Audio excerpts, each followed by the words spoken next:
our guest for tonight serves as the Associate Dean for Admissions and Enrollment Management at the University of Miami School of Law. And she provides strategic leadership, policy direction, and operational oversight for the offices of admissions, enrollment management, and student recruitment.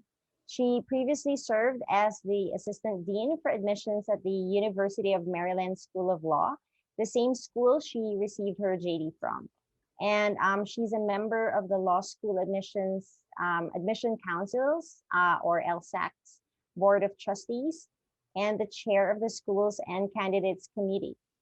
She has also served as an evaluator of scholarship applicants for the Gates Millennium Scholars Program, the Hispanic Scholarship Fund, and the Schwarzman Scholars Program. Wow, that's a lot. So thank you so much, Dean Katrine Hussman-Stroll, for taking the time to do this interview.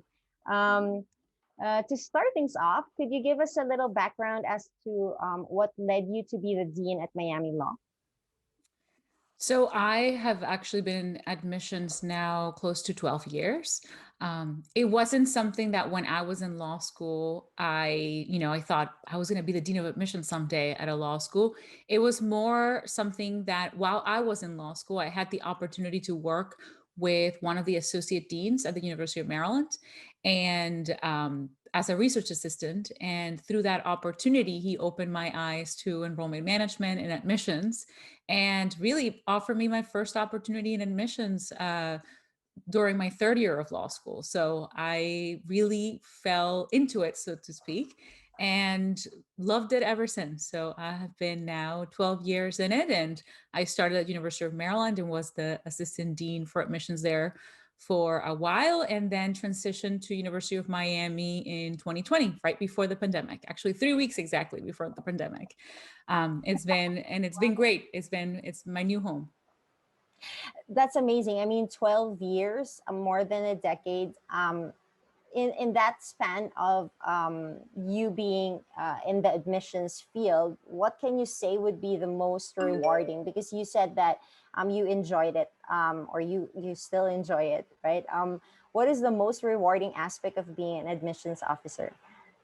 I think the same thing that caught my attention from the beginning. It's working with students and helping students navigate a very complicated journey to the law school process. It doesn't have to be that complicated. I'm a first generation college student, and I'm someone who had a difficult time navigating the application process. So now being on the other side and being able to really show students kind of how to navigate the process in a much easier way. I think I'm one of those deans that people know you can just call, and I always have my information out there. I'm very easy to find on our website, and I want to help students navigate the process. It doesn't have to be a daunting process, and that's what we're here for. And the most rewarding experience, I think, is being at the graduation. I think that's probably the most rewarding experience, where you see a student that I maybe met as a sophomore or junior in college, and they were very, very early on looking at the application process. And I was maybe one of the first people they talked to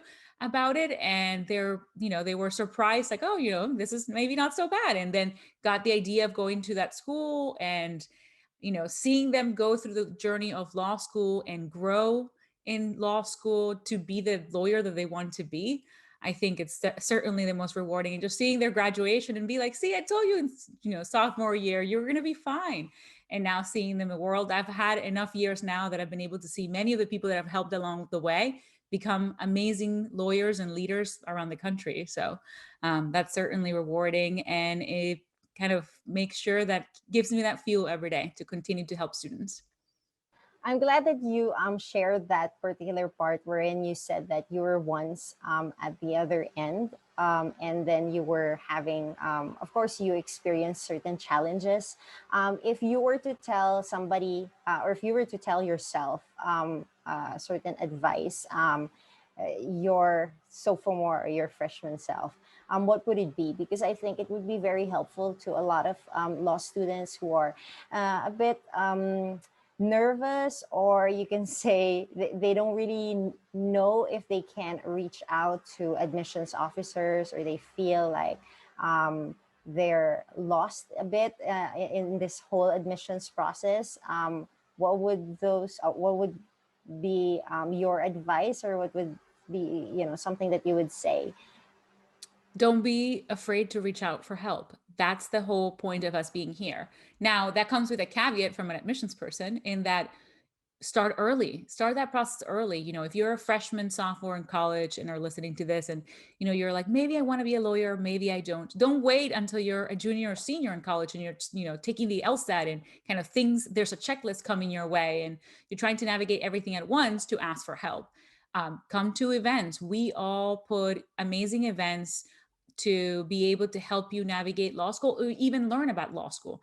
Most law schools around the country have some type of offering that allows you to sit in a law school class, in a real law school class. With the pandemic, actually, many law schools opened online options. So you can sit in an online class and actually get to experience law school. It's not the same, but you do get to feel what it would be like to be in law school, surrounded by like-minded people and kind of learning a new language.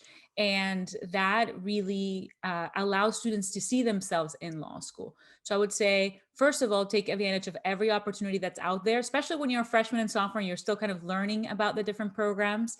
But also don't be afraid to reach out for help. I am the kind of person that always puts my information out there, and a handful of people take me up on it. Whether it's, pre-pandemic, it was like, meet me for coffee or come on campus. Soon you'll be able to do that again. So starting in August, if you want to meet me for coffee on campus, everything will be back and opened. So visitors can come in and set up time. And I know that many of my colleagues feel the exact same way. So reach out to us. Don't be afraid of asking questions. I think once you're in the cycle, things get a little bit more complicated because you become an applicant. While you're a prospective student and you're still learning about the program, and maybe it's a year or two before you're starting to apply, there's a lot of room to kind of get to know us, get to know the schools, and just ask questions. And even if you're not quite interested, but I happen to be your regional school, similarly with my colleagues, reach out to your regional law school. They know, the pipeline of students that are coming from your institution. They know the programs in your area in terms of, prep programs, other programs that are in the area. To introduce you to the legal profession. They have relationships with your local bars. So they're really able to provide you a lot of resources from the get-go. So don't be afraid to connect. um it's good that you said that too, that it's never too early to start, especially for a lot of students who have just completed the June LSAT. I mean, well, that's one of the things that maybe they're thinking about, like, oh, is it too early to talk to an admissions officer? I just, finished the June LSAT. I hope you don't mind if I jump in and ask you more specific things about that. How does Miami law regard multiple scores with the June LSAT? And I think a lot of people now want to find out if Miami law, or how does Miami law view scores related to the various LSAT formats? I mean, with COVID happening, there was a shift with the LSAT format, and we'd like to know, does that affect the Yes. So Miami law, as most law schools in the country, we look at your highest score the most. We're able to see all of your scores, and we are able to see kind of all of the score bands and everything as part of your credential assembly report that comes from LSAC. But we place the most weight in terms of the highest score you receive. And I think more and more the people who are kind of, again, behind the scenes, I took the LSAT. So I know how hard it can be and how much work it takes, and that it's not a simple test. And regardless of the format, it's not a simple test. So I know what goes into it. And, everyone's allowed to have a bad test day. And if that happened, that's why we encourage students to take the LSAT multiple times so that you can give us your best score. And sometimes that doesn't happen the first time. Sometimes that doesn't happen the second time. Sometimes that happens the third time. So I would say on average, I always encourage to take the test at least twice, just because generally, students tend to do better the second time around. They have more confidence, they're more experienced, and so on. So that's definitely what I would say in terms of multiple scores. In terms of the other question, but I do think it's coming up a lot, we as admissions officers are relying on the LSAT regardless of the format. I mean, the format only changes kind of the way that obviously the test is given. And I do think there's something to say about the fact that when students are at home in their own environment and they feel comfortable, and they're not watching, you didn't have my experience necessarily where, I'm watching 30 other people all really, really nervous, taking the exam with you right next to you. And you can almost like hear them sweat, which I think really makes it much more difficult to concentrate for some people. You don't have to face that. So, there's something to say about the difference in format. Regardless of the format, though, the LSAT exam is still the only exam that tests the skills necessary for success in the first year of law school. So that hasn't changed, whether it's a remote or whether is, again, in the future in person, it still is the same test. It is the exact same questions, that have been authenticated and validated through the LSAC process in the same way. It's just a format that's a little differently, and certainly the amount of sections. So we had 3 sections. Now we're going back to 4, where, there's going to be an unscored section, but the test questions are relatively the same, and they have gone through the same process and vetting process, which I think makes the test in that way equally valuable regardless of the format. I think that eases a lot of questions around that, especially with the shift to the 4-section format. Like, would law schools be more, considerate of people taking that, or would they regard that highly, right? Like compared to the others formats before. So it helps that you actually mentioned that it doesn't matter. Regardless of format, the law school would most likely check and see the score itself, right? Okay, cool. It makes it a lot easier for us. So Miami Law is well known for its IMCP, right? Which is the for those of you for those who are watching, International Moot Court Program, and a lot of the opportunities it gives students to participate in competitions and related activities. So, what does it take to stand out among other talented candidates?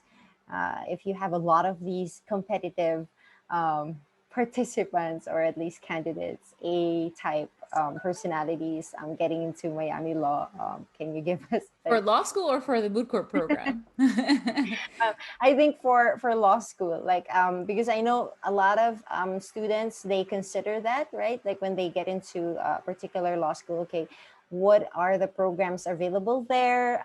That would sometimes be a factor as to why I'm gonna apply into a particular law school, or what they're known for. Like I know Miami Law is known also for tax law, and things like that. So um, I think in general, what would be the what does it take to stand out among a lot of students that you interview, or look at application? Absolutely. I mean, that's, I would say, a difficult question to answer because we're not looking for a specific type of student. We don't have a specific mold that attends to an extent Miami Law. We look for students from all walks of life with very different backgrounds, starting with the fact that we have over 18 areas of study available in our curriculum. We offer one of the larger curriculums in the country with 300 plus courses per academic year. So students really have a wide gamut of options available to them. We have 17 clinics and practicums. We have many, many internships and externships available, in the city of Miami, but also through our DC semester program and other city programs available where students can enter elsewhere. So the school really has all of these different type of opportunities that we're looking for students from all over the world, certainly from, all states that are applying to our program. And we really want to make sure that we encourage students from all backgrounds to apply to the program. It doesn't matter whether you're a political science major or a biology major, or you're somebody who has no work experience versus 3+ years of work experience. We want well-rounded students that are ready to take on this academic challenge and that really want to be part of a school that's exciting and that has a lot of amazing, very different type of courses. Whether you want to study sneaker law or you want to, be part of our litigation program, or you want to be part of our intellectual property program or a business law program, or our ranked international law program. It's really a school that you can do so many things, and it's in an exciting place, which is Miami, that has one of the strongest international bases in the country, is a startup hub in the country now, and it's really a great place to be, where students really enjoy themselves. I mean, the beach is close by, and so we certainly have a very much a wellness mindset to make sure that our students are healthy and happy going to law school here. And that really makes a difference here. So I do think that when students are looking at our program, they should look at the programs that we offer, and certainly the different types of clinics and what really aligns with the career they want to have. They should look at our alumni network, which is over 24,000 alumni worldwide, and see themselves in that alumni and see kind of which paths have been taken before. But we're also an innovative program. So we have one of the first technology law programs in the country, and it really shows kind of we're trying to make sure that our curriculum stays cutting edge and making sure that it is reflective of the needs of the profession. So we look for students who want to be part of that. So to an extent, I don't think there's a particular mold. And in terms of standing out in the application process, I know the next question is something along the lines of, well, how do you do that when you have a personal statement of 2 pages? I think being genuine and being honest with us about what you want to do with your law degree, why our school is a good match for your career goals, and how do you think our program will propel you to your career. And we want to make sure that we're a good match to an extent, that we have the resources that are going to help you navigate the process, and obviously be part of an exciting academic experience. But we also want to make sure that we have kind of what you're looking for in a law school. So I think to an extent, the personal statement is that match. And often students focus too much on what they think we want to hear, and not necessarily what's true to them. And I think the best advice I can give about that is to make sure that students really focus on showing themselves to us, and as if we were talking right now, and really focus on making sure that their statements highlight the journey that got them to that point, and where they want that journey to go through the law school process and beyond. And just imagine yourself that there's people that have been through your shoes before that you're writing to. It's not just this kind of nebulous, committee, or it's people that have been in your shoes and that really want you to succeed, and that are looking to admit you, not deny you. We are looking to admit you. So give us the reasons to admit you, and make sure that you have the strongest package possible for law school, including a personal statement that really showcases who you are and why you're excited to be part of our program. I think you guessed my mind, and a lot of those who are probably watching and joining us today, that was the next question. Like, what do we put in a personal statement if we want to get into Miami law or any law school that we're aiming for? And I know that you've read and you've seen hundreds of these personal statements, diversity statements, all of these admissions essays. And it is a challenge, especially after taking the LSAT, to sit down and write these essays. What would be your top tips? I know you mentioned already, be yourself. That's difficult. Like in 2 page, how can you showcase yourself, right? But what would be your top tips, knowing that you've also experienced this before? You've sat down and tried to write that personal statement years ago, though. But yeah. No, absolutely. I think that we could have a whole hour conversation just on personal statements to an extent. And so I'll try to boil it down to a few pointers. So I think students should really think about the role of the personal statement in the application, and how it ties your entire application. So to an extent, think of a personal statement as like the glue that puts all of the other pieces together. Often students focus so much on the application as a checklist, completed my resume, check, completed my personal statement, check, completed these documents, check. But they don't really think of it like the way that we see it, which is your personal statement and kind of the rest of your application included, is really painting a picture of who you're going to be in our classroom and what kind of student you're going to be and how you're going to contribute to our student body and the legal profession to an extent. So we want to make sure that when you're thinking about the personal statement, you're thinking about the role that it plays in your application. And, think about also, I would say the second thing is think about the audience. So who is behind, the reviewing your application? It's faculty, it's alumni, it's administrators, people who have been through your shoes in terms of making sure that they have been through the process like you and have applied to law school. They are all lawyers at Miami Law and have a good sense of the skills that are needed. Certainly writing skills are very important. So I would say I can't, not mention the fact that you want a well-written statement and every aspect in terms of grammar and making sure that you really spend some time in making sure it's the best polished piece that you can provide. Why? Because it's a reflection to an extent of your character. We want to make sure that you're taking this process seriously. And a sloppy personal statement tells us you are not taking this process seriously. And so I want, that's another piece that I would say make sure students focus on, that it's a very, very well written statement. That said, it's a conversational statement almost, and not a formal statement. You're not writing a paper for your class. You're writing, to an extent, your hopes and dreams in a way that you're sharing with us.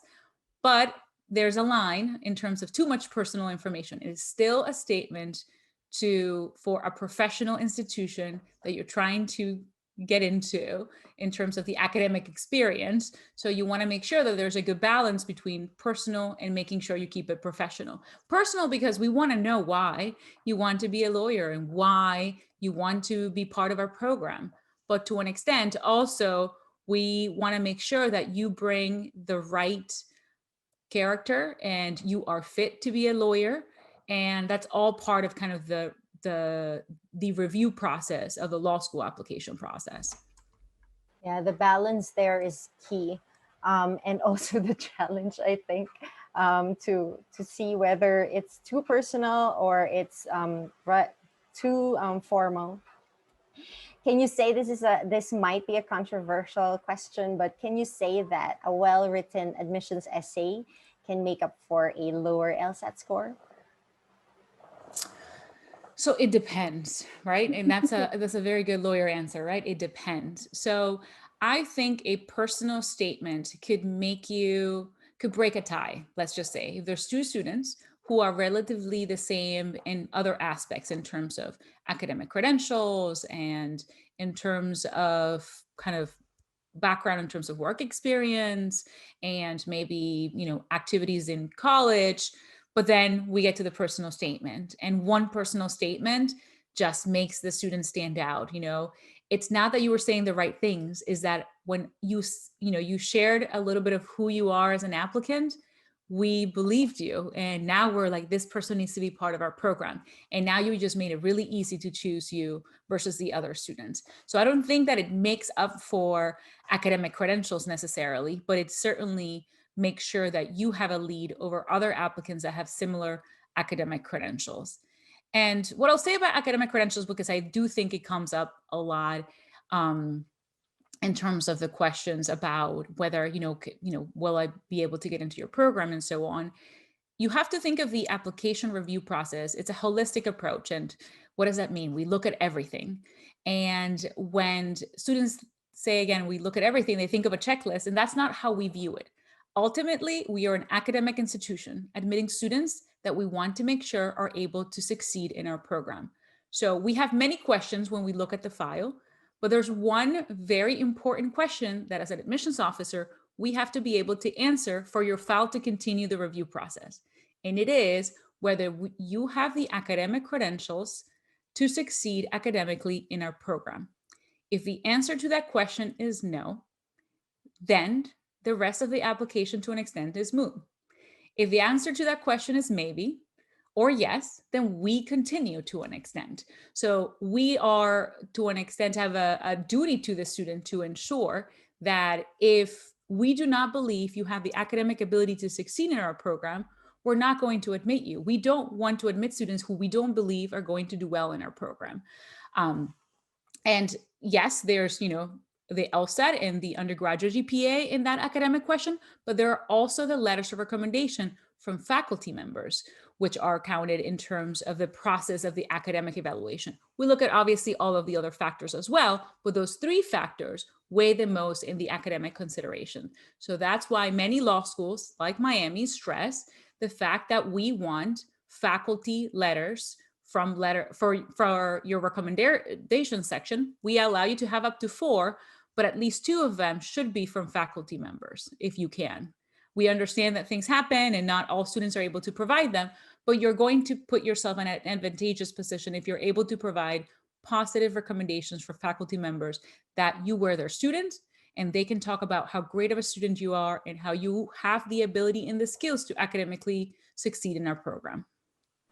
I mean, Dean Schroll, you said that it's not a checklist, but as you're saying this, I have a mental checklist of things that you've actually just said, like, okay, GPA, the LSAT score, the factors, those are the 3 major factors. And of course, the letters of recommendations too should come from, faculty, officers. And then you also said something about the admissions essays. You mentioned, of course, other factors, and I know that it will take a lot of time to detail other factors, but can you just give us like a bit of a peek of what would be the other factors that would affect or at least play a role in decisions of admissions officers like you? Absolutely. So there are other questions we have to answer. So that's just one question about the academic piece, but we have to answer the question whether, how we think you're going to contribute to our student body. How do we think you're going to contribute to the legal profession? And those questions are harder to answer. So to an extent, we look at your work experience, so your resume, and what have you, how have you spent your time outside of an academic experience? Are you involved on campus? Are you involved in sports? Are you involved in your community? Have you gained work experience, and how much work experience and what type of work experience have you gained? Have you had to work while you were going to college, and how have you been able to balance that with, the academic experience that you had before? We certainly look at the personal statement to learn a little bit more about you. We also look at letters from other folks outside of faculty to see kind of what they have to say about, yes, your skills that you bring to the law school, but also your character and your desire to be a lawyer. Often those folks know a lot about why you may want to be a lawyer and can be really supportive about your application and kind of give us a little bit more insight of why you want to go to law school and how long they have seen this desire to go to law school. So those letters can actually play also a supportive role in the application process. There are diversity statements where if for schools that allow it, we allow it as an optional statement. It's not a required statement.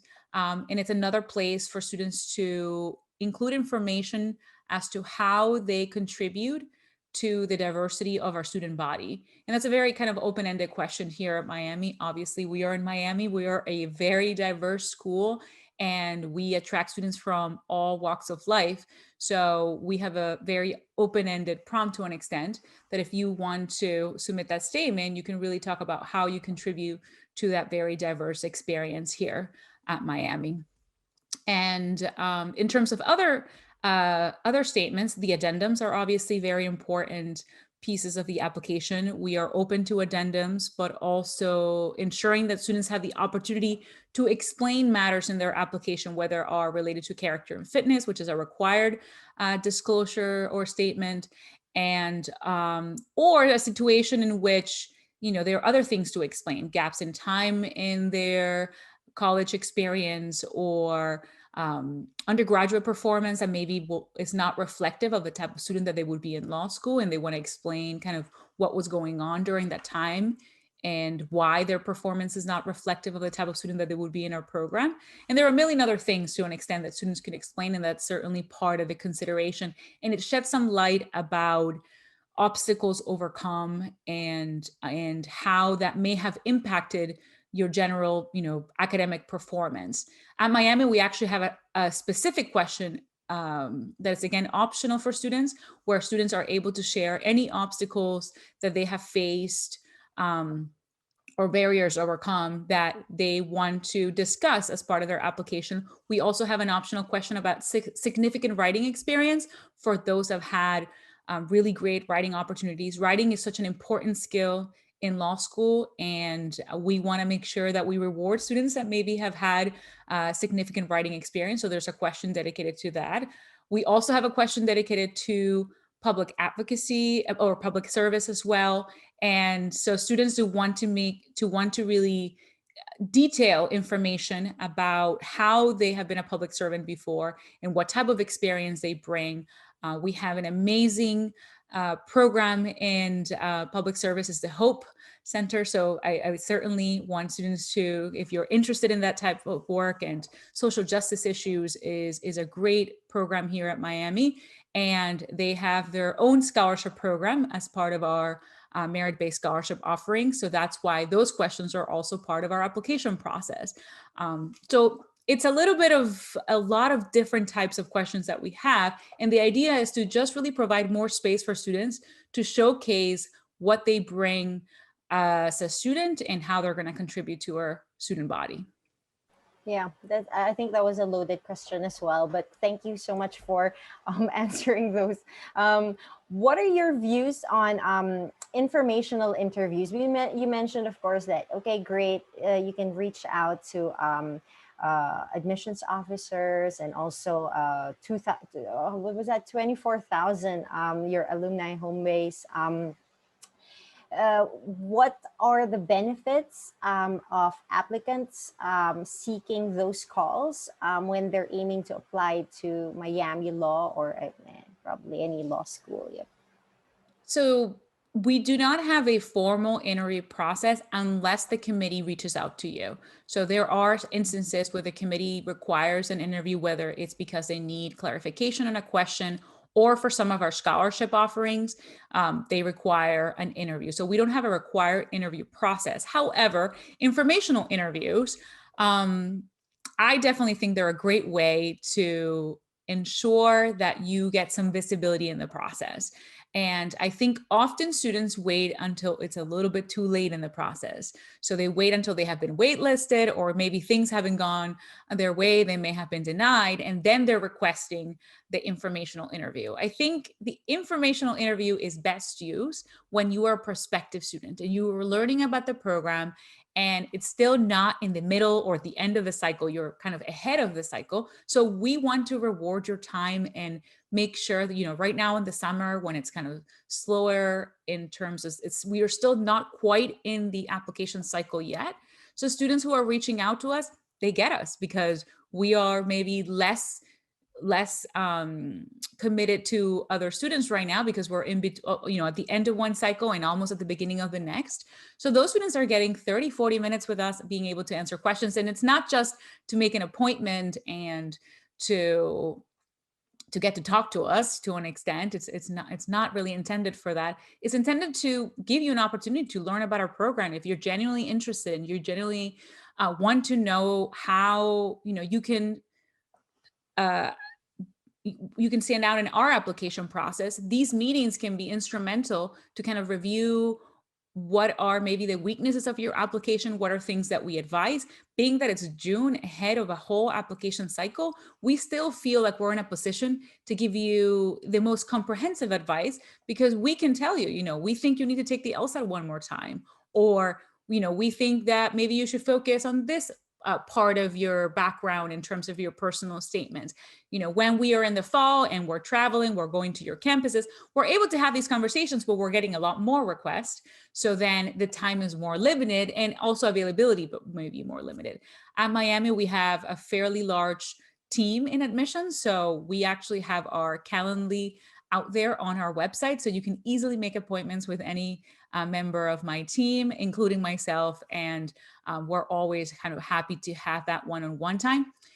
Most admissions officers record those conversations. I don't mean like record, like Zoom record, but they, make a note on your file and ensure that it's documented that the conversation took place. And if the conversation went well, it's likely that we'll make a remark about that. And eventually, when your file is reviewed, often schools merge those notes with the reviewer notes, so the reviewer may be able to see the fact that you came on campus at the very least, and may be able to see other information about the interview. It doesn't always happen, and some schools have a very clean line of separation in terms of the notes that are from meetings versus the notes that are from reviews. But often they get mixed in terms of where they land in the electronic file, and the reviewer may have access to it. So the reviewer will be able to see, the student was on campus, they showed interest and so on. And if they were concerned about your interest, that may be the item that like, okay, they're definitely interested. They came on campus and they visited, they sat in a class. So they clearly have an interest, even if they didn't say so on their personal statement. So sometimes it can actually balance out your application in that way. Yeah, because right now the admission cycle is a bit slower, right? And then it will pick up starting this fall. What are your predictions, especially now that we've just gone through COVID and all? What are your predictions for the cycle starting this fall? So I think a lot of people were surprised by the competitiveness of the current cycle.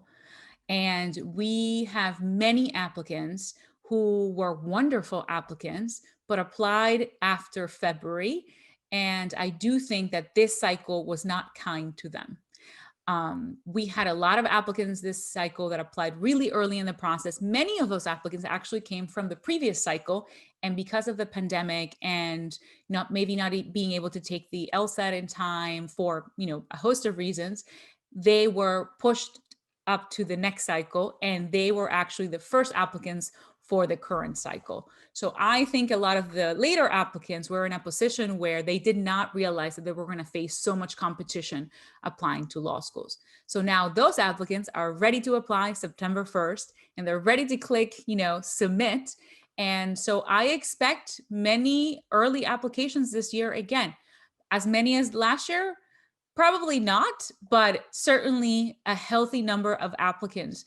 At least at Miami Law, I've talked to a number of applicants who have really, were really surprised by the amount of applications that they were facing by the time they applied. And they are now planning to reapply in the fall. The advice that I gave them was reapply in the fall really early, be one of the first people to come in. Miami does have a binding program for those that Miami is their number one choice. So we also have that due November 1st. And I think that if students are really interested in an institution, you want to be able to control what you can, which is submit the application early, and your final LSAT score, no later than October if you're applying for the binding program, but also ensuring that you are in that fall group as much as you can. I mean, I know that students have different timelines, but the beauty of the LSAT now is that you can schedule it at several times in the year. I mean, when I took the LSAT, it was like a 4 times a year thing. So it was much harder to kind of plan around the timeline. Now you have a gift. You can take the LSAT and multiple times a year in a way that you're able to, or multiple times in the fall in a way that you're able to really plan around the cycle. So I do think that students should focus on that timeline and ensuring their application is early. I think this year, February again, may be late. So if you're out there and hesitating about when to study and when to submit your application, I would say focus on what you can really manage right now, which is study for the LSAT, make sure that you take it, once or twice ideally, and you're doing all of that by the fall so that your application is by that golden timeline, which would be Thanksgiving. I mean, students who apply before Thanksgiving generally have the best chances for admission because they are coming really early in the process, and it's typically for many law schools still a timeline in which merit-based scholarship process is just starting, so there's availability at that point for review and so on.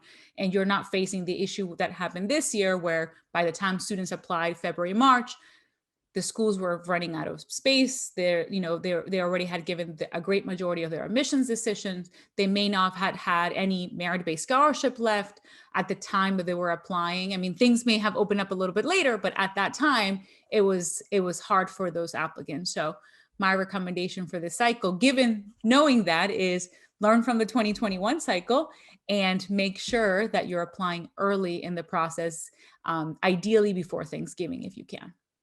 Okay, early. That's a good one. And you talked about how this admissions cycle was a bit competitive. Do you think that has to? Well, of course, one part of it is COVID, right? How has COVID also impacted the law school experience as a whole? I think so. To an extent, the pandemic has really changed a lot of what law schools can do in terms of accommodate the classroom experience. And law schools had many variances in terms of what flex schedules meant for law schools. At Miami, we were lucky enough, being led by a president of an institution who really has a lot of experience with pandemic, and we were able to change our process and our protocols fairly quickly. So our 1Ls got to be on campus this past year. And it wasn't 100% in person. It was partially in person and certainly online. And balancing that, I think, was a new challenge for this class that, no other law school class to an extent has had to manage that hybrid process. We did have an online section as well, so they were fully online. And that was, I would say, a challenging experience. Law school is challenging enough. I do think that having to balance hybrid with in-person, having to, manage generally a different type of arrangement in law school was a transition for faculty and for students. So it's what had to be done under a pandemic situation, but it's certainly a challenge. Yeah, I think everybody adjusted and had to make adjustments based on what happened last year. I know you said this already, but what would be, even if you say reach out, ask for help, I mean, as a law student, it would be like some people are still nervous to reach out to admissions offices, especially those probably that they are really aiming to pursue. So there's a wall there, I think. What would be your advice to students who need additional information, especially now that although it's picking up, people are going to start going to law schools already. They can sit in a class soon. But now with certain challenges like this, do you think it's as easy as getting on the phone, sending that email, if they want to know more about that particular law school? I think law schools generally are well prepared to take inquiries from students. So, and you have nothing to lose. Send an email, make a call. What's the worst case scenario? That you don't get the answer that you want, or you don't get an answer? Then maybe you move on to talk to another law school. To one extent, there's 200 law schools in the country, and our job is to answer your questions. Maybe not within the hour, but most law schools have a good policy in terms of returning emails within 24 to 48 hours. Sometimes some weeks are a little bit slower than others, but generally you can reach out. So I would encourage students to do that. We also take a lot of time, especially coming up, to schedule events where we are in a position to answer students' questions about the application process and so on. And we try to do our events timely with the application cycle. So most law schools out there are putting events on application 101 and the personal statement and the resume. If you're really interested in a particular school, attend their event. They're putting all this effort to put an event for you, attend. And now that we have a good balance between in-person and online, you don't even have to come on campus. Obviously, coming on campus has a benefit in terms of being in the school that you may want to be part of.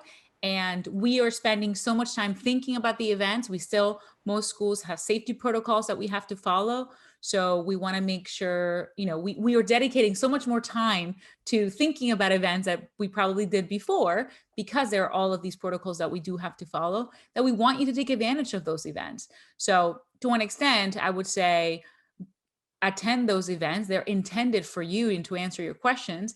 And if you don't, have your questions answered, or you have other questions and you want to spend personal time, then reach out. I mean, it's not, I always say, what's the worst case scenario? You have nothing to lose. Go ahead and reach out and we'll take it from there. And coming up in the fall, there's going to be a lot more opportunities that we have had probably in the last year. The LSAT forums are going to come up virtual again, and some in person. We're going to have some in-person events in terms of schools around the country that may have actual recruitment fairs, and take advantage of those opportunities, because we are sending representatives to those events when we are able to attend those events. So you can check the list of schools and you're able to actually meet people in a lot of different law schools at one event. So that's certainly something that I encourage also to keep an eye out. It's still early in June. So I would say that probably by early August, late August, the schedule will be available. You can find it on lsac.org. They actually keep track of a lot of the recruitment events available nationwide. So you'll be able to check it there and be able to connect with the different law schools. For the particular law schools that you're interested in, most of us in the next month, we are putting up all of our events for the fall. Miami Law just posted all of their events for the fall. So you'll be able to sign up if you want to come on campus, or if you want to participate in one of our online events. Thank you so much, Dean Schral. We still have a few more minutes. I see Ben here, Claudia and Emily.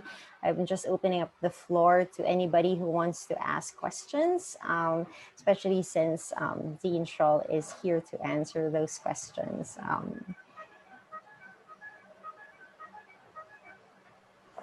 Good Anyone? afternoon.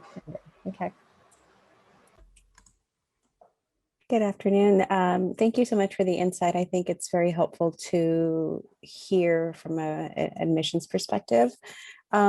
What is your opinion on a non-traditional student who has been out of school for 13 plus years and is getting back into the admissions and the LSAT and the application process? I think especially for a student who's been out of, kind of an academic experience, is important to be in touch sooner rather than later, to really learn about kind of how that school evaluates the different aspects. At Miami Law, we have several students that have a lot of work experience. I think the majority of our class actually has at least 3 years of work experience. So to an extent, it's having work experience is a valuable aspect of your application. So I would say don't fit so much under the non-traditional label, because to an extent, you may be the applicant that we're looking for, and the work experience may be something that actually ends up being very much a plus factor in your application. So don't underemphasize it because you think that somehow it's going to be looked at differently than the student that doesn't have that, is just coming out of college. Most employers nowadays actually want students with work experience after college. So it's going to be an important factor of your application, and you should actually make sure that you highlight it and how that experience has actually enriched your background as a student that is going to have a lot to contribute in our classroom. I do think that most students who have been out of school for a while face some challenges. The more obvious challenges, you've been outside of an academic setting for a while, and whether you are ready to kind of join that academic setting. I think in most cases, probably your work schedule was going to be a lot more than your school schedule. So yes, you're ready. And I think going more into the application specifics, you have to be more diligent in terms of your background and making sure that you are really explaining how that contributes to why you want to go to law school. You have so much more to say because you have more experience than many other students, that you really want to think about what you want to highlight in the personal statement. And that may be a very school specific question. So it's worth setting up a time, especially in the summer with the schools that you're interested in applying to find out more about how they value students with work experience and what is the best way to highlight it, whether it's the resume, whether there are ways to highlight it on the personal statement, whether you should write a diversity statement for that school. Those answers will vary by the different schools that you may be interested in. So I certainly would encourage you to set up time to talk to the individual schools that you're thinking about and seeing how those different aspects of your application may be reviewed differently by those programs. Fantastic. Thank you very much. Much appreciated. Of course.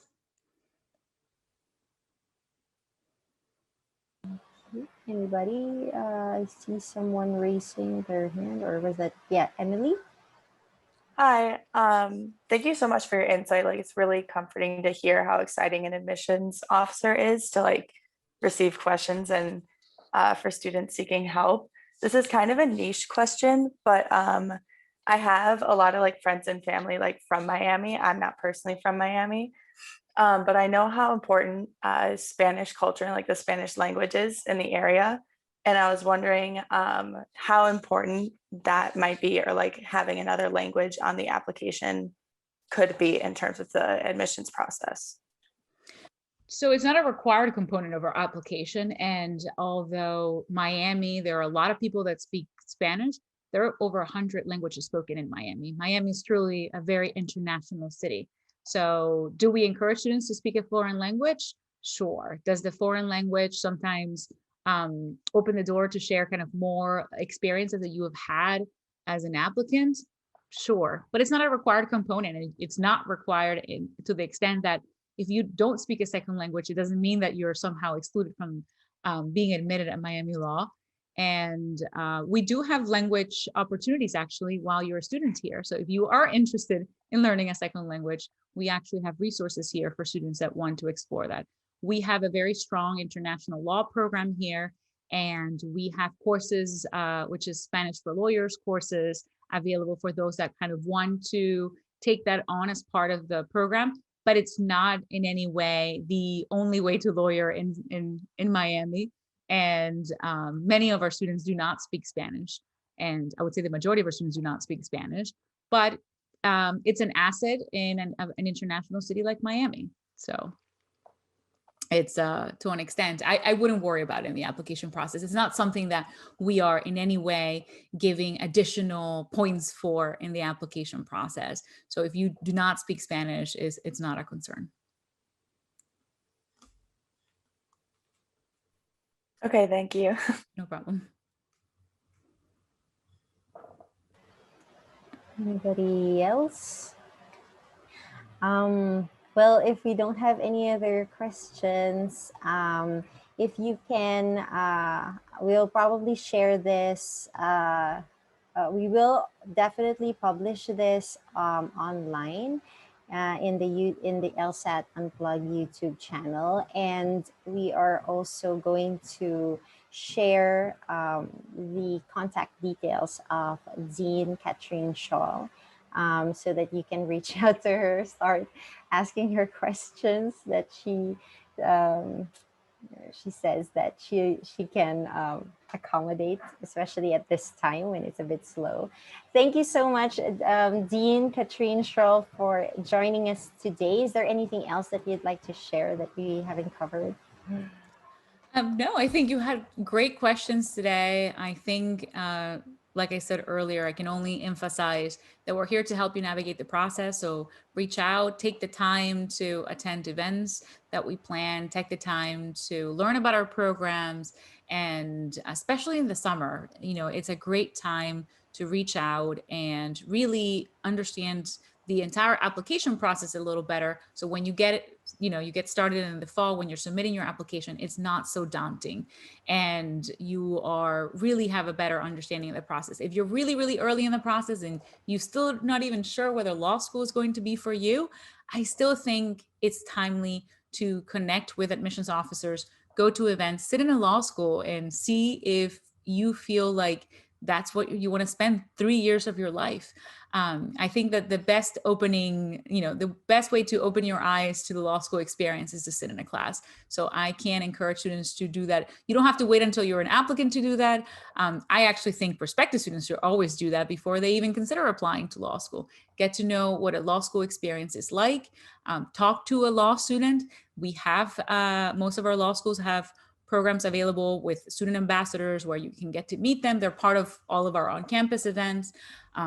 So those are really great opportunities, again, to connect with the experience and make sure that you have a good understanding of what it entails. And hopefully you'll meet people like me along the way that are there to encourage you. And again, to just help you ease through the process and ensure that you have the tools that you need to have a successful application process. Thank you. This was really encouraging to me and so many other students. So thank you so much, Dean Katrine Schraw. Absolutely. It was very nice to meet you. Thank you for the time. Thanks for tuning into the show. Please subscribe if you haven't done so already to be notified of new episodes as I release them. And feel free to reach out if you need anything at all as you move forward with your prep. I'm happy to help however I can. In the meantime, I wish you all the best and take care.